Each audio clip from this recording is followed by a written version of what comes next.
네,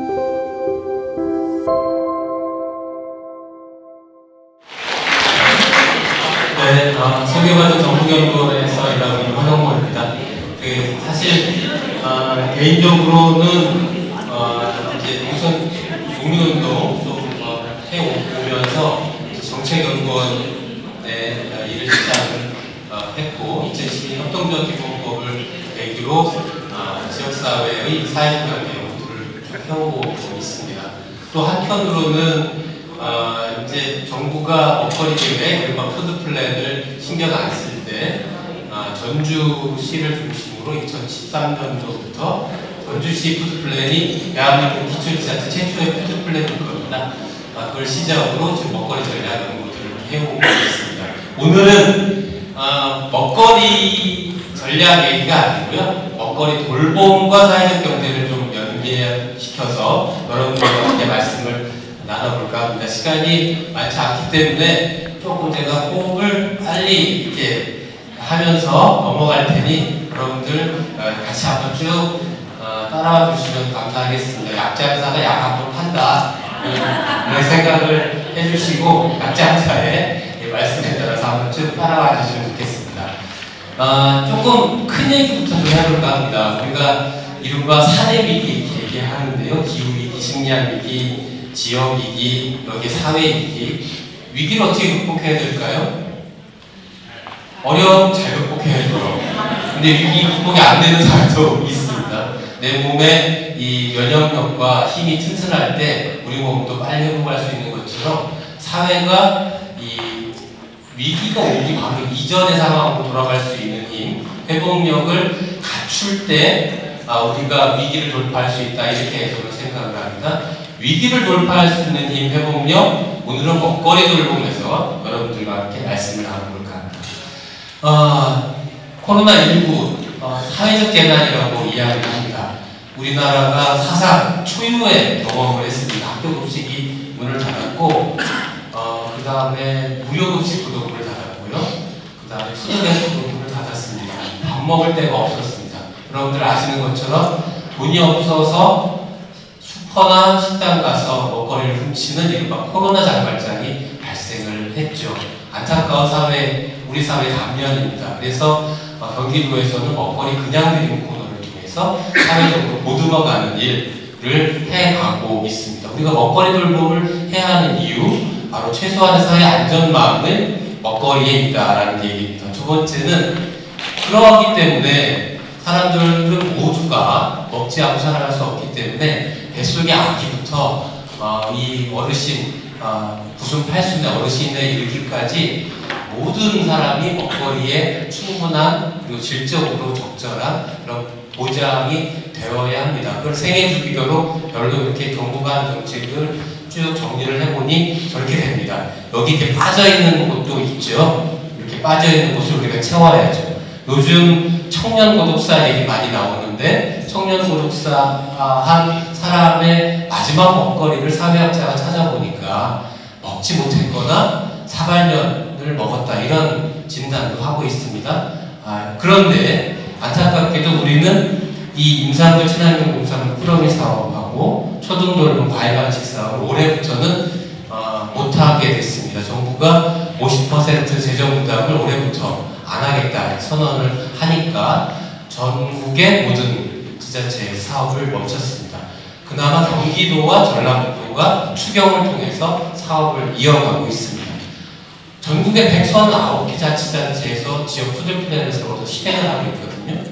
60개가 넘는 자치단체에서 먹거리 기본조례를 통해서 먹거리 기본권을 보장해야 된다 이렇게 강조를 하고 있는데 정책하고 조금 엇박자가 납니다.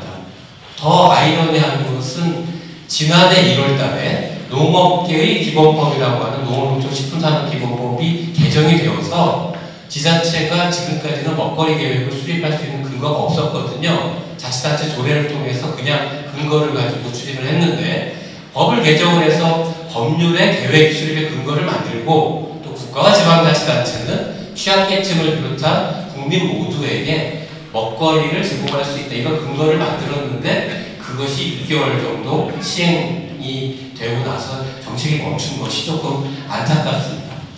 전주 시민들 700명을 대상으로, 전주는 아까 말씀드렸다시피 우리나라 최초로 푸드플랜을 실행한 지역입니다. 지금 2기에 걸친 푸드플랜을 실행하고 있고, 2기 계획을 지난해 제가 수립을 하면서 700명 대상으로 충분하냐, 중요하냐, 중요도 만족도를 평가를 해보니 저 왼쪽에 있는 이사 보면 중요도는 높으나 만족도가 낮은 항목들인데, 저기에 어떤 항목들이 들어가 있냐 하면 우리가 오늘 얘기하는 먹거리 돌봄이 다 저기에 들어가 있습니다.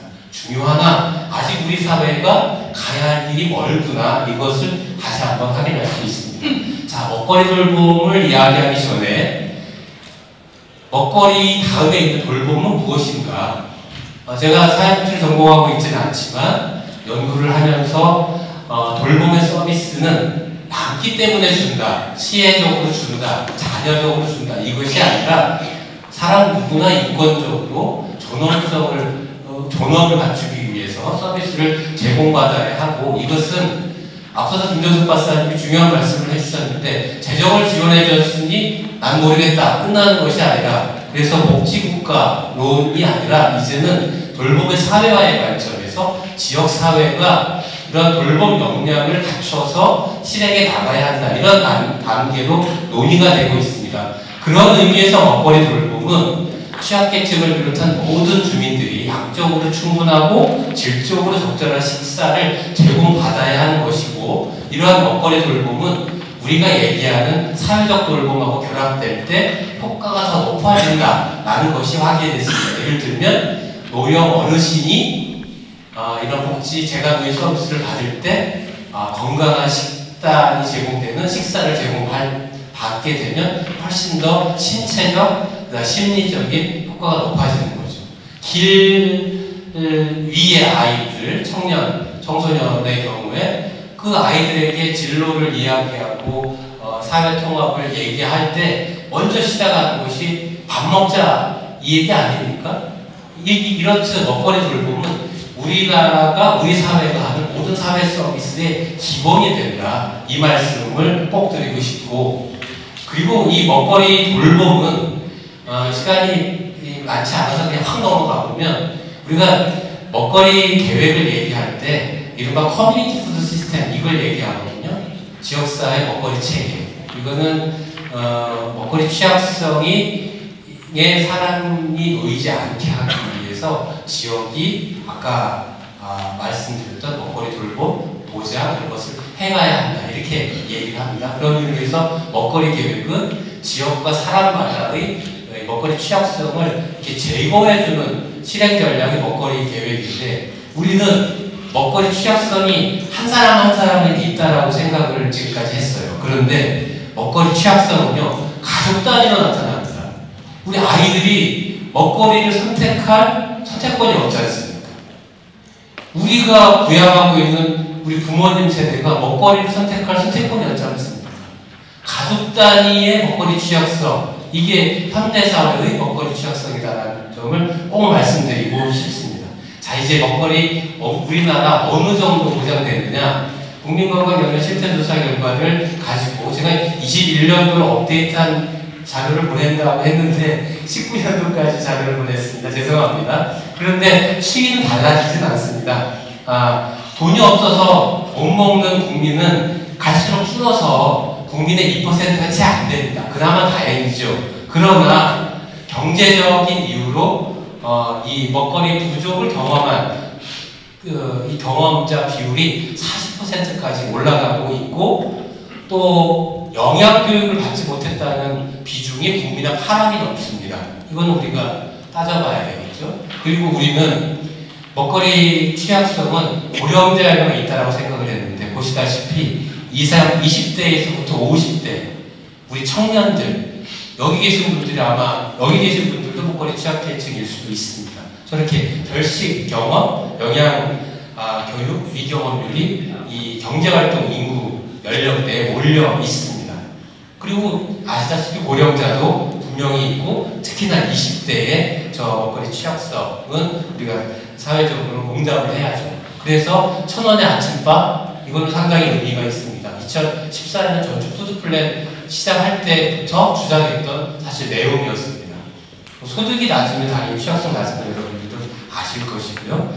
자, 그러면 이 취약성이 무엇이 영향을 미치느냐? 미국에서 50개 카운티 단위의 건강 관련 지표를 가지고 먹거리 취약성, 그러니까 이게 뭐 공중 건강에 미치는 이 공중 건강을 여기서 이제 당뇨 유병률, 비만율, 조기 사망률 이걸 종속 변수로 이렇게 관계 분석을 해보니 우리가 얘기하는 로컬푸드 직매장 이런 게 아니라 지역의 먹거리 체계, 로컬푸드 접근성이 높은 지역과 그렇지 않은 지역은 이 먹거리 취약성의 수준이 달라지더라. 미국에서 이렇게 실증이 되었어요. 요 내용을 우리나라에 그대로 적용을 해보니 저는 이 결식률을 변수로 놓고 보니까 로컬푸드 직매장, 그 다음에 사회복지와 관련된 기관, 역량이 있는 지역과 그렇지 않은 지역에 이런 결식률의 차이가 있음을 우리가 확인을 했습니다. 먹거리 취약성을 줄이는데 우리가 지역의 먹거리 돌봄 체계를 갖추는 것이 중요하다는 점 확인을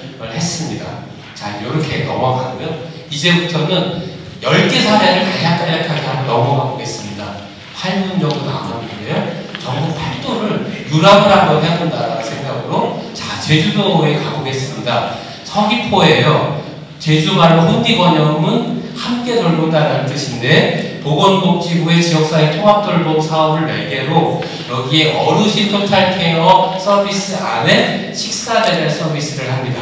그리고 여기에는 우리 그 공동체 마을부엌이라고 하는 커뮤니티 키친을 만들고 서귀포가 이제 제주도가 옆으로 길잖아요. 번역을 3개로 나누어서 보시다시피 지역의 사회적 경제 조직이 지역사회 보장협의체와 함께 다양한 어르신의 먹거리 돌봄을 실천하고 있습니다. 바다 건너 여러분들이 함께 있는 부산으로 오겠습니다.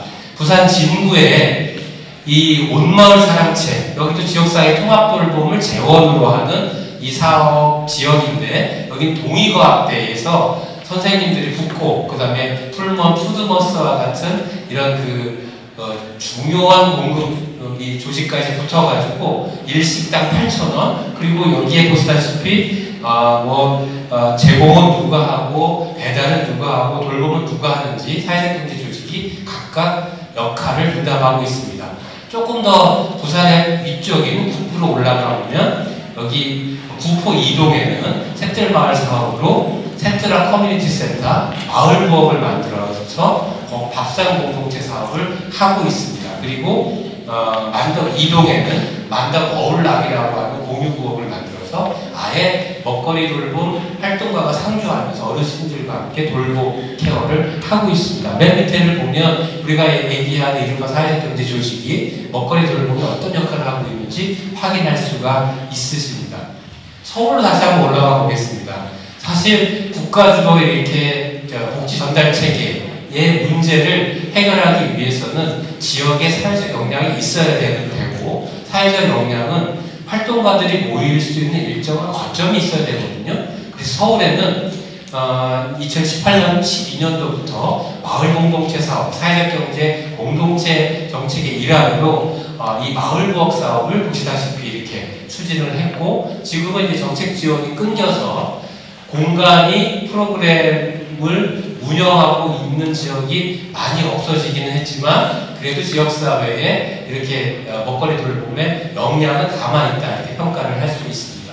조금 더 밑으로 내려오면 부천에는 아예 마을부엌을 마을협동조합 소란이 부천시와 경기도의 사업을 매개로 마을부엌을 공간을 만들고 이 안에 부천 시민들 그러니까 어르신, 그 다음에 지역 아동센터 아이들, 그 다음에 청년들, 길 위의 아이들, 학교 밖 청소년들, 그 다음에 장애를 가진 우리 아이들과 함께 마을 부엌에서 먹거리 돌봄을 한 단계 진화시켜 가고 있습니다.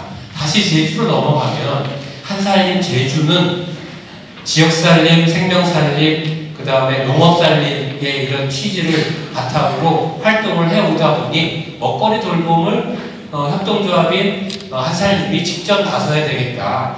그래서 마침 제주시의 지역사회 문제 해결 플랫폼 사업을 매개로 지역사회 지역 주민 자치센터 또 지역사회 보장협의체와 함께 이렇게 지역의 먹거리를 매개로 한 먹거리 돌봄 체계 공유 냉장고까지 해가고 있습니다. 남해는 농촌 지역에 농번기 이런 그 급식 이것도 중요한 먹거리 돌봄의 중요한 사례 중에 하나입니다. 대전으로 놓고 가면 우리 코로나 장발장 말씀에 먹거리 그냥 우리 코너 나눔 냉장고 잠깐 말씀드렸는데 여기는 2017년도 용운동에서 시작한 공유 냉장고, 나눔 냉장고가 16개까지 늘었고 이 안에 나눔 먹거리를 채우는 체육 가게를 시장에 있는 이런 가게들까지 함께 이렇게 채워가고 있습니다. 익산으로 놓고 오면 사회적 협동조합 청소년 자립학교가 기위의 아이들을 돌보기 위해서 먹거리 돌봄으로 청년 식당을 열고 사회복지 공동모금의 사업을 통해서 지금은 다울밥상, 어울밥상인가요? 하여튼 제가 갑자기 생각이 안 나는데 그 사업을 해가고 있습니다. 여기에 여러 지역의 사회적 경제 조직이 식자재를 공급하고 또 지역의 사회적 경제 조직이 어르신들과 함께 아이들을 찾아 나서서 이 함께 돌봄을 체계까지 만들어가고 있습니다. 전주는 2012년도부터 밥 굶는 아이가 없는 전주시를 만들자. 그래서 예를 들면 400명 아이들 밥 굶는 아이, 편부모, 편조모 이런 아이들 다 조사해서 아침마다 도시락을 다 배달해주고 있습니다. 지금까지 그 일을 하고 있는 것이 사회적 경제 조직입니다. 시에서 지원을 하느냐 일부 지원을 하고 사회복지 공동모금의 지정기탁 방식으로 재원을 채워가고 있습니다. 이게 사례 10개입니다. 조금 숨차게 10가지를 넘어가 봤는데 우리가 그러면 앞으로 어떻게 해야 될 것이냐. 저는 앞서 말씀드린 대로 사회 서비스 돌봄에 먹거리 돌봄을 반드시 융합시켜야 됩니다. 그 다음에 두 번째로 마을 단위에 공동밥상을 하는 먹거리 돌봄의 거점 프로그램을 우리가 만들자라는 거예요. 예를 들면 이런 거죠. 생활 SOC 복합화 사업, 도시재생 사업에 많은 하드웨어를 구축을 하는데 그 안에 공유부엌, 마을부엌, 커뮤니티 키친 하나 만들지 못하는 지역사회 역량이 회복력이 있다고 얘기할 수 있을까요? 아닌 거죠. 그래서 마을에 고립을 연결해주는 이런 물리적인 거점, 사회적인 거점을 만들자. 그 다음에 돌봄의 식재료를 지금은 단가 문제 때문에 많은 사회적 경제 조직이 어려움을 겪고 있으나 농식품부의 지원과 노력으로 로컬푸드 건강한 지역 식재료가 돌봄 먹거리에 공급될 수 있는 체계를 갖춰가고 있습니다. 그리고 이것을 지역의 지역사회 보장 협의체 추진 체계가 있죠. 또 먹거리 계획을 수립한 139개 자치단체에는 먹거리위원회를 또 꾸려서 거버넌스 조직을 운영하고 있지 않습니까? 여기에 먹거리 돌봄 분과도 만들어서 추진 체계도 만들어 가자. 그 다음에 정부가 돈이 없다고 하도 이야기를 하니 시민사회의 자선과 선의를 사회적인 선한 영향력을 우리가 충분히 확보해 나갈 수 있다. 그리고 적어도 먹는 여러 이유 때문에 또 먹지 못해서 나쁜 일을 하거나 목숨을 끊는 일이 일어나지 않도록 우리가 해보자. 이런 프로그램을 제안을 드렸습니다. 세부적인 내용 등은 이제 자료에 나와 있고요. 여러분들이 한번 보시면 좋을 것 같고 거기에 이제 빠져있는 것 중에 하나가 정책적으로 저는 농식품부가 아까 김정석 박사님의 농촌의 사회 서비스를 담당할 사회경제 조직이 필요하다. 농촌의 먹거리 돌봄도 중요한 사회 서비스지 않습니까? 사회 서비스를 담당할 담당할 조직을 부처가 정책적으로 드라이브를 걸면 조직이 많아지고 그 많아진 조직을 통해서 중층적인 사회 서비스를 우리가 지역에서 제공할 수 있는 것이라고 저는 봅니다. 그래서 농식품부가 예비사회적 기업 제도를 먹거리 돌봄 분야에 꼭 도입하기를 바라고, 그 다음에 우리가 한칠레 FTA, 그때는 제가 아스팔트 공사를 좀 지었을 텐데요. 한칠레 FTA 때문에 이 대중소기업 농어업 협력재단이 만들어졌어요. 여기에 지금이 3천억 원이 넘고 여기에 농어촌 상생기금이 있어요. 이 농어촌 상생기금을 통해서 지역사회의 먹거리 돌봄 재원을 충분히 기획할 수 있고, 이 대중소기업 농어협력재단이 요즘 ESG 나팔을 불고 있지 않습니까? ESG는 사회적 가치 아닙니까? 기업과 기관이 ESG 경영을 해야 하고, 그런데 이 ESG 경영을 보증해주는 역할을 이 대중소기업 농업협력재단이 하면 되는 거죠. 딱 20분이 됐습니다. 이제 마치니까 합니다. 이제 그 다음에 네, 한 가지 묻지마 먹거리 돌봄 긴급 이 돌봄 정책을 저는 우리 사회가 곧 도입을 했으면 좋겠습니다. 도저히 배고파서 내가 내 부모 병수바지 병수발 드느냐 아르바이트도 못해서 먹고 살 게 없다. 이런 상황에서 제발 먹는 것 도와주세요. 이렇게 콜 전화를 걸면 적어도 2주간은 묻지마 하는 형태로 먹거리 돌봄할 수 있는, 그래서 아버지 누워있는 아버지 존속사례로 감옥에 갇히는 이런 일들을 우리 사회가 막아야 되지 않겠습니까? 오늘 먹거리 돌봄 사회적 경제의 배경하고 똑같습니다. 사회적 배제, 우리가 사회적으로 없애야 되겠죠. 이를 위해서 사회적 경제 조직이 먹거리 돌봄을 할 때 지역사회 회복력이 높아질 것이고, 앞서서 많은 두 분의 발제자 토론에서 말씀 나왔다시피 이전까지는 상품을 제조하는데 사회적 경제 조직이 중요한 역할을 했다면 사회 서비스 영역으로 활로를 열어가야 된다. 저는 이렇게 생각을 합니다. 말씀드리겠습니다.